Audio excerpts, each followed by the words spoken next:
Hi, welcome to our Freedom Years. I'm Stephanie. And I'm Gillian.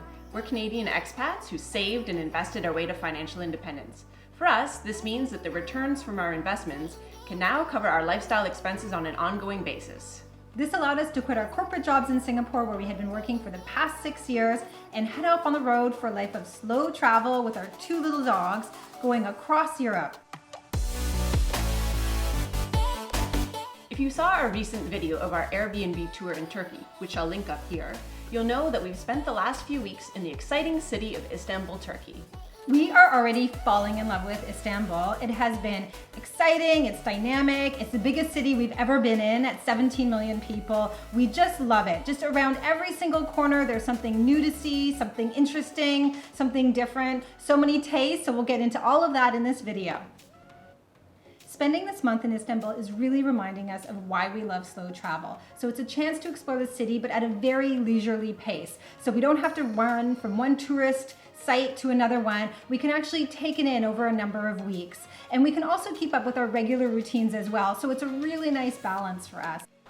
So if you've been following us along these past few weeks, you'll know that we started off our journey in Poland, in Krakow, and after that to Lviv, Ukraine. So why then did we head all the way south down to Istanbul? Well, there were two main reasons. First of all, it had always been on our bucket list as a place that we wanted to come to Istanbul and to see Turkey. And as well, with the cooler weather on its way, heading south just made a whole lot of sense.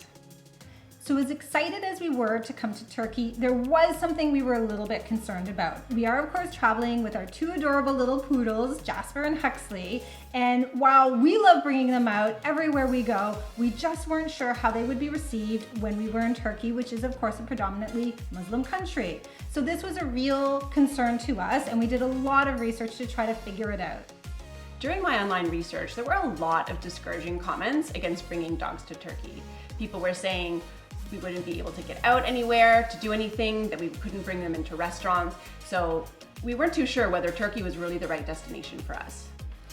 Well, it couldn't be further from the truth. We have been blown away by the reception that our dogs have received literally everywhere we go.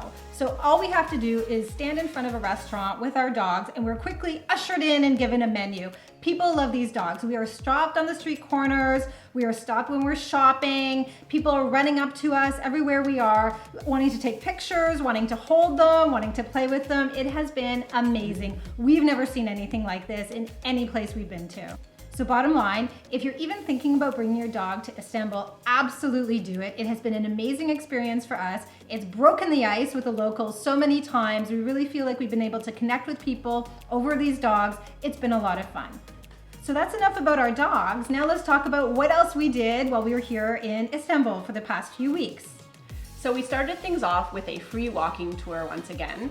This time it was around the Sultanahmet area, which has a cluster of many historic sites, such as the Hagia Sophia, which was originally a Roman basilica, but then later became a mosque when the Ottomans conquered the city. Just adjacent to that, you have the Sultan Ahmet Mosque, also known as the Blue Mosque. And this one is called the Blue Mosque for the thousands of blue tiles covering the ceiling inside. So for me, one of the biggest highlights in our few weeks here in Istanbul was a cruise along the Bosphorus River.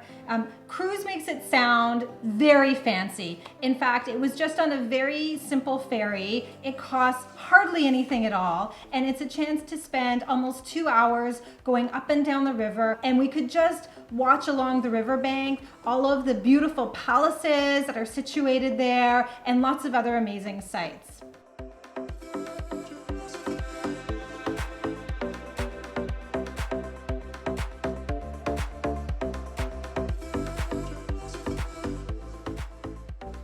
So those are just a few of the amazing experiences that we had, the sights that we enjoyed while we've been here in Istanbul. Of course, the other side to travel is the food. I've mentioned previously how slow travel is something that allows us to have a little bit of the food of a local place, but also we make a lot of food on our own. I'll link up here sort of our philosophy on slow travel and why we like to do it. While we've been in Istanbul, true confession we need to make is that we have not been cooking as much. And the reason we haven't been cooking as much is because the food is so incredible. It's so abundant here. It's so readily available, and it's also so inexpensive. So we've just been having an amazing time eating and trying as many things as possible. So we kicked things off with a food tour, which gave us an experience to try some things that maybe we would not have otherwise tried. So for example, it included a delicious intestine sandwich, which I have to say we really enjoyed. As well, we tried a sheep's head, which was cut up, laid out nicely on a plate, and we got to taste the brain and the tongue and various other parts. And honestly, it was one of the more tasty things we had on the tour.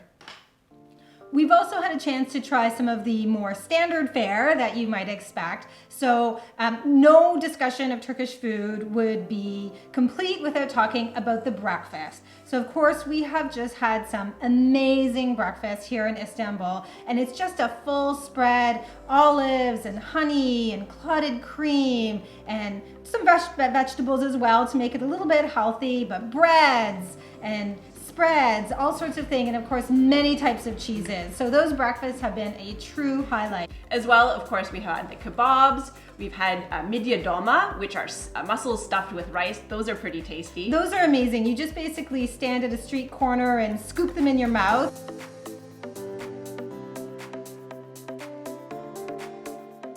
Everybody knows about baklava, but we also discovered this delicious, crispy, cheese-filled dessert called kunafe.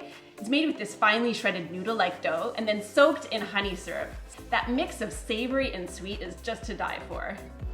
So that was the food part of our journey. Of course, the other part that's so important is where we live, because we do like to live in a very friendly local neighborhood, and we really were very fortunate with our place here in Istanbul. We're around little fruit and veggie stands, little convenience stores. We get a hello in the morning as we pass by. So it's a really very friendly, warm environment and very hospitable for us over our few weeks stay. Another area that we've been spending some time is Istiklal Street. It's a long, pedestrian-only street that is popular with tourists and locals alike. So this is a great place for us to stroll in the morning or the evening. We can take the dogs out. There are no cars. There are, however, more people on this street than I have ever seen on any street before, so it can get absolutely jam-packed. So it really brings to life all the energy of Istanbul, and it's a really exciting place. Even though it is a little bit touristy, there are enough locals, and if you sort of look around the corner, beside the big brands, you'll see little local tea houses and little restaurants. So it just has a really nice mix for us.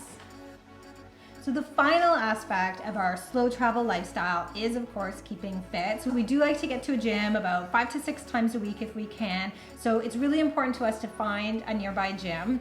We did find one here in Istanbul. It is very close by. It is sort of a little bit more dated than we would have expected. So the equipment is about 30 to 40 years old, but it certainly is functional in all the ways that we need. And actually, it's been a lot of fun to go in 5 days a week, see the same group of people, maybe work a little bit on some basic Turkish phrases, and just feel like we're part of the local life here. And that sums up our experiences in Istanbul, which is our first full month of slow travel. You can look out for our next video where we're going to break down line by line all the costs, every dollar we spent this month for our living expenses in Istanbul. So if you like this content, please do give it a thumbs up. If there's anything else that you'd like to see, do let us know in the comments, and otherwise we will see you next time.